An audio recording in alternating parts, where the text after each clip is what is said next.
Hi there, this is Meg Sharp, personal trainer, mother of two, and recreational cyclist.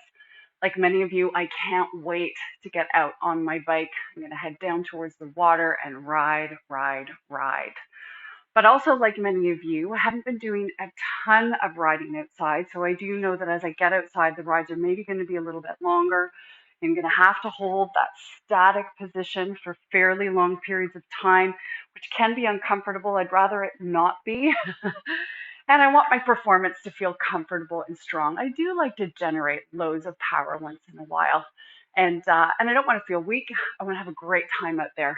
So I want you to go through this fairly simple but really effective comprehensive warm up with me. We know that when we effectively warm up, we end up getting better mobilization and activation. So what does that mean? That means your hips work through their entire range of motion, a more optimal range of motion. You've got more strength, you've got more muscles throwing into the mix. So you do get better endurance, stamina, and power. The smaller muscles get active. As we mobilize through the joints and then create stability patterns around that new mobility, for sure you are stronger and more powerful and safer. We also know that we can't take the body from gear 1 to gear 5 without creating havoc on the system, right? It can lead to injury and certainly doesn't optimize the ride. So we want to slowly start to warm up the tissue, warm up the joints. We also want to slowly increase the respiration rate and the heart rate, because we know that as we head into that aerobic activity and when we occasionally head into those high sprints and those big hills, that we're going to need to optimize that oxygenation of those muscles. We're going to need to optimize all of that great air coming in, feeding and fueling those muscles. So let's get started. We're going to start a little bit slower. We're going to start down on one knee. And we know that the rectus femoris, the psoas, all of those hip flexors are huge power drivers for cycling. So I want to start by ensuring that they're really mobile.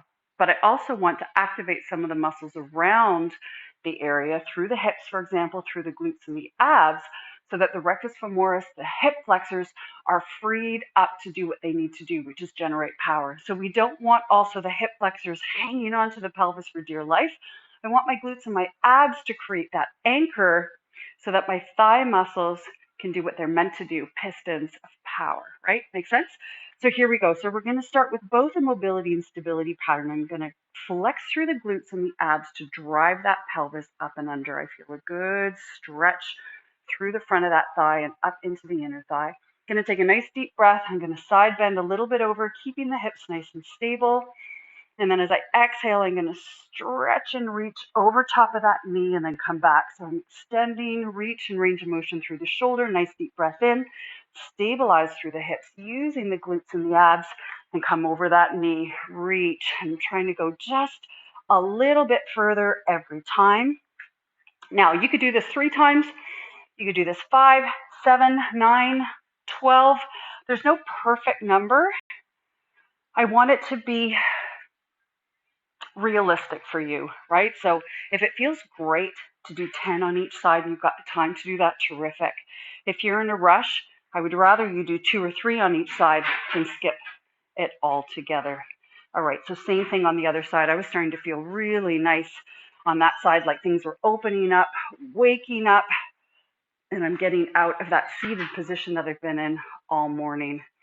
So again, I'm utilizing my glutes to drive the hips up and under, gentle tension through the abdominals as well. I've got some energy through this front foot to ensure that that knee is nice and stable. So I'm activating through the quads on this leg to keep that knee nice and stable so it's not caving in on me. Nice deep breath in, reaching back with that shoulder, because that's important too, right? I've been in a rounded position all day. And when I get onto that bike, as I sit and lean forward, I want my shoulders to sit down and back a little bit in this position so that my lats and my rhomboids are helping hold that torso nice and stable.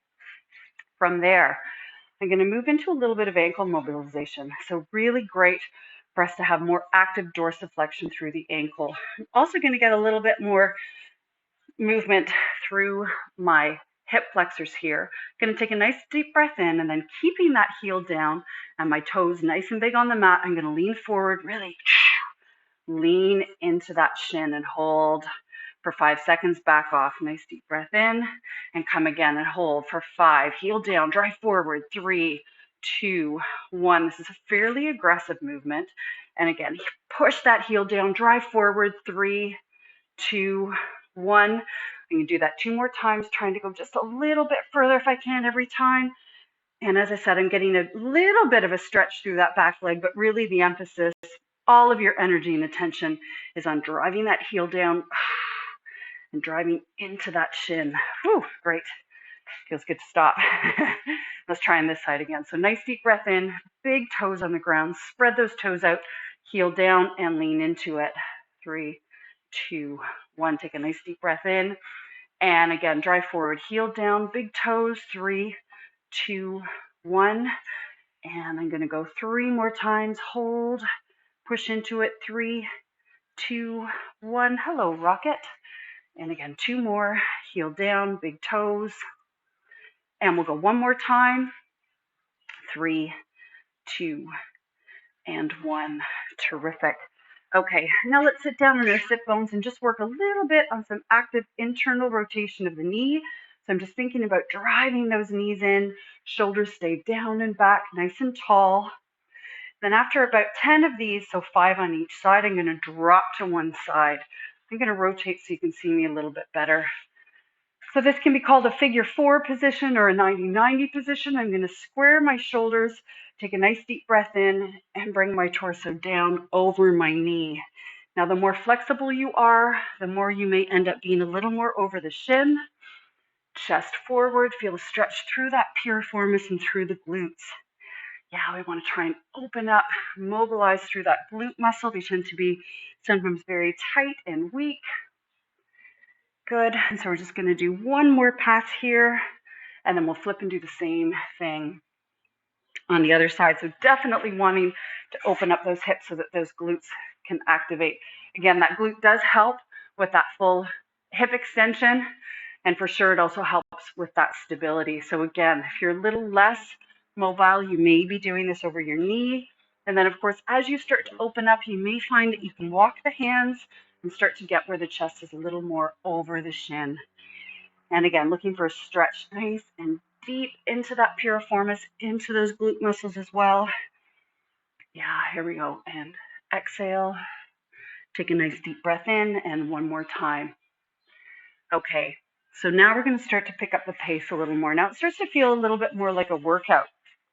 Engaging more muscles, looking to continue to visit those large ranges. I'm going to draw my shoulders down and back again, activating through the lats and the muscles through the back of my shoulder. Nice bit of tension through those abs. I'm going to drive my heels into the mat and bring my hips right up. So I'm opening up through the hips, firing through the glutes, and creating some good length through that rectus femoris and the rest of the hip flexors. Again, take a nice deep breath in, draw the shoulders down and back, drive the hips up as you exhale. Again, nice deep breath in, full extension at the top, so I'm really powerful through here. This is such a great activation movement, gang, for when you're out of the saddle and really trying to drive up those hills. The more we can be active through the glutes and the abs on this, the more stable you're going to be, and the more power there you're going to get from your legs. Free up those hamstrings and all those quadricep muscles to do what they're meant to, which is to be those pistons on the bike. And again, let's go 3 more, and then we're going to activate a little bit more through the abdominal. Again, the abs, super important as an anchor so that you can be powerful. Also really important to protect that low back. So we're in that forward hinged position where that low back can start to get tired and a little bit sore. So let's activate through those abs. So you can imagine I'm driving my knee up towards my chest, but I'm going to pause it and I'm going to hold a nice isometric contraction. I'm pressing back with my hands, open with the chest, and then with this leg, I'm going to piston down and bring it back up. But I'm focused on trying to use my abdominals to do that entire movement. So for some of you, you may find it easier to sort of flatten the back a little bit towards the mat, ensuring that you're keeping that pelvis nice and neutral, that you're not arching the back too much, and really calling on the muscles through that lower abdomen to do the work for you. Trying to keep those shoulders nice and open. And as the heel hits the ground, that's where you're really activating through those abs. And I'm working now. I'm starting to feel My heart rate go up, my breathing rate is starting to go up. I'm getting warmer. Those muscles are warming up. Okay, here we go. 10 on this side. So again, razor focused on the muscles through the lower abdominal. Those are working to change the direction of the heel. Open up through the chest, a little bit of activation through the serratus anterior, and definitely through my obliques and my abs. Tuck that tailbone under a little bit if you need to ensure that that low back isn't firing. Keep the breathing nice and even, nice and deep. And again, abs firing to bring that up. Keep going with that isometric pressure between the thigh and the hands. So much to think about. And let's go one last time. Great. Okay, bring yourself up. Let's work that hip hinge, stretching a little bit through the hamstrings and activating through those glutes. So my chest stays nice and open, I've got big feet on the ground, drive the hips back, stretch through the hamstrings, and then push the feet into the ground and finish with strong activation through the glutes at the top. I'm then going to lace my hands behind me. I'm going to draw my hands down, my shoulders down, and then extend the arms ever so slightly up as I come down, opening up through the chest, activating through the backs of the shoulders, a little bit through the lats, a little bit through the triceps, again, to give me a little more torso stability and control. And finish. Great. So that movement that we started with, that beautiful hip flexor stretch, let's bring that into a bit of a more dynamic movement. If this is more comfortable for you, you're going to come down, you're going to have your kitchen counter to hang on to, you're going to extend up with this arm, and you're going to rotate towards the camera, pardon me, the counter, and then come back.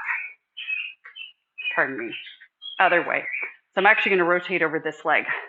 So you're going to rotate towards the counter and back. If you do not need the counter, both arms up.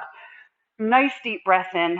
Exhale and rotate over that thigh. And then come back to the center. Keep dropping down. Rotate over. Good. We're going to do 3 more. Nice deep breath in. Nice and tall. Rotate over that leg. Good. We've got 2 more to go. Working balance, stability, activating through those legs. And 1 more time. Fantastic. Let's swap sides. So again, front knee bent. Counter would be here if you need it. Take a nice deep breath in. Drop the knee down, stretch, keeping the hips nice and stable. Rotate that torso. And again, we're just doing 5 on each side. Nice deep breath in. Keep that knee down. And we've got 2 more to go. And let's go 1 more time. And bring yourself back up into a standing position. Last one. We're going to bring our feet to about pedal width apart, which typically is going to be right under your hips. We're going into a narrow squat. So just warming up, continuing to activate through the legs. But then what I'd like to do is add a knee drive to this. So as we come out of that squat, and as I start to extend the hips up and forward, I'm going to balance on one leg, drive the knee up towards my torso. Not torso down towards the knee, but knee up towards the torso. And then the same thing on the other side. So nice deep breath in, lift the leg. So full extension of those hips. Activate through the abs to lift that leg up towards the chest. Nice, steady and strong. Exhale as the leg lifts. Hips are nice and stable. Exhale as the legs lift. And up. There we go. Let's do 6 more. So 3 on each side. Fully extend the hips. Flex through those abs. Flex through the glute to keep you nice and stable. 4 more. Nice and tall. 4. And 3. Last 2. And last 1. Awesome. How do you feel? Okay, so that was about 12 minutes, give or take, and I did spend a little more time breaking stuff down. We did relatively long sets. You could probably knock that off in about 7 or 8 minutes, but again, really great, comprehensive, effective warm-up. It's going to make your ride more comfortable. It's going to ultimately make it more powerful. You're going to have more team players to come into the mix, more things to do their proper job so that you're safer, you're more effective, and you have a great time out there. Thank you so much for joining me from my home to yours.